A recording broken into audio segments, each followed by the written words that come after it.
Hello everyone, welcome back to मेरा study. तो इस वीडियो में हम लोग शुरुआत कर रहे हैं फर्स्ट लॉ ऑफ थर्मोडायनामिक्स का क्वेश्चन। तो आज का सबसे पहला क्वेश्चन हम लोग का the first law of thermodynamics deals with. तो देखिए, जो हम लोग का फर्स्ट लॉ ऑफ थर्मोडायनामिक्स है ये डील करता है कंजर्वेशन ऑफ एनर्जी से। ठीक है, सेकेंड लॉ किसके बारे में है? सेकेंड लॉ ऑफ डील करता है एंट्रोपी के बारे में।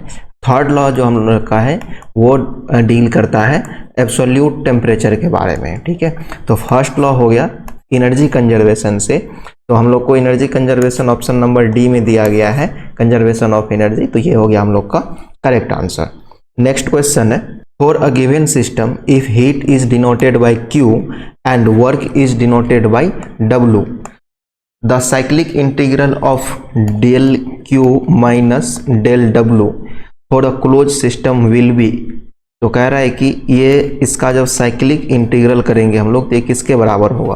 तो देखिए, फर्स्ट लॉ ऑफ थर्मोडायनामिक्स से हम लोग जानते हैं कि del Q equal to del U plus del W होता है। तो यहाँ से अगर हम लोग del Q minus del W करेंगे तो हम लोग को du आ जाएगा।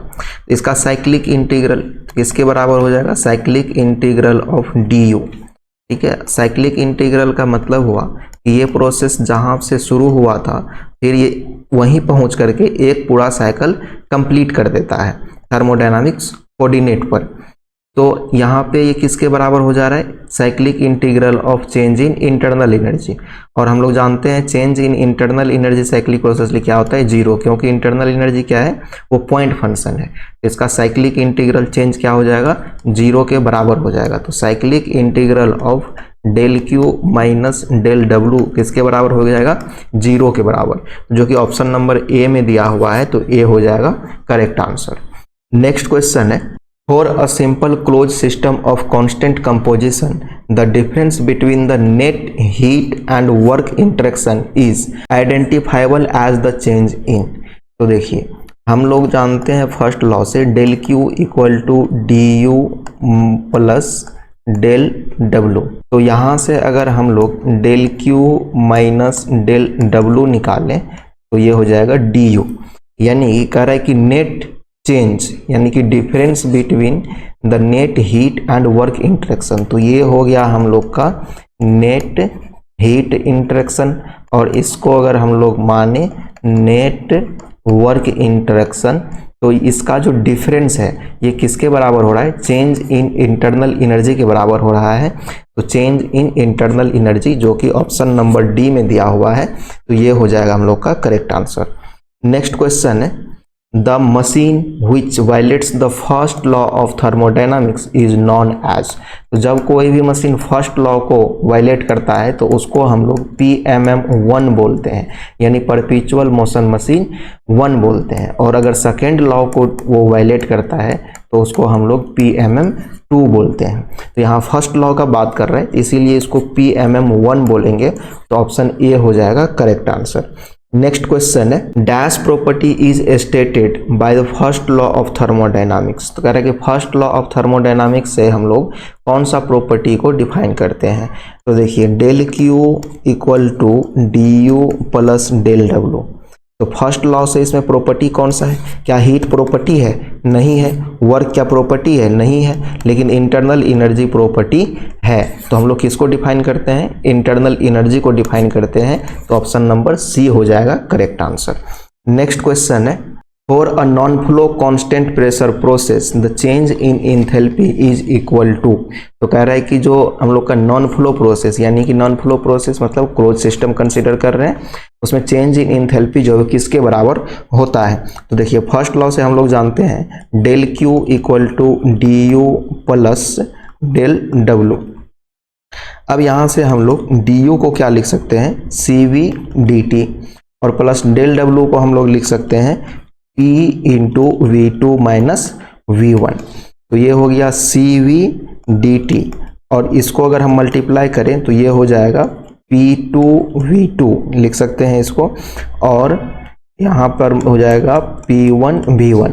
P2 V2 दोनों बराबर ही होगा क्योंकि प्रेशर यहाँ पर कांस्टेंट लेके चला है, कांस्टेंट प्रेशर का बात कर रहे हैं। तो हम लोग लिख सकते हैं P equal to P1 equal to P2।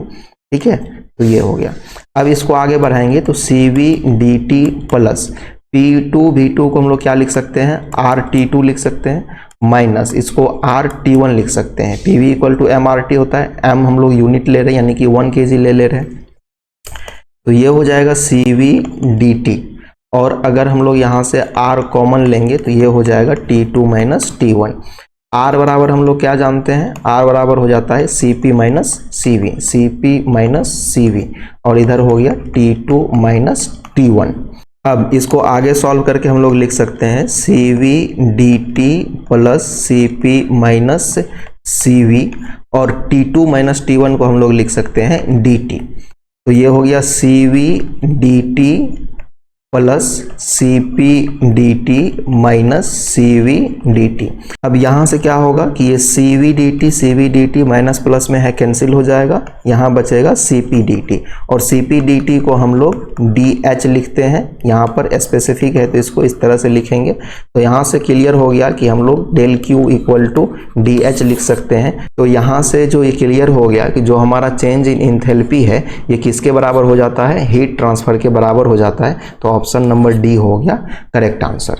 Next question है, the work extracted from the system is equal to be the heat provided to the system, which of the following is true for the energy of the system. तो यहाँ first law of thermodynamics से हम लोग लिखते हैं del Q D U plus del W. क्या कह रहा है कि जो वर्क एक्सट्रैक्ट हुआ है, जितना वर्क हम लोग एक्सट्रैक्ट कर रहे हैं यानी कि पॉजिटिव हमको मिल रहा है, is equal to the heat provided to the system, यानी कि उतना ही हीट हम लोग दे भी रहे हैं। तो heat added to the system हम लोग पॉजिटिव ही कंसीडर करते हैं।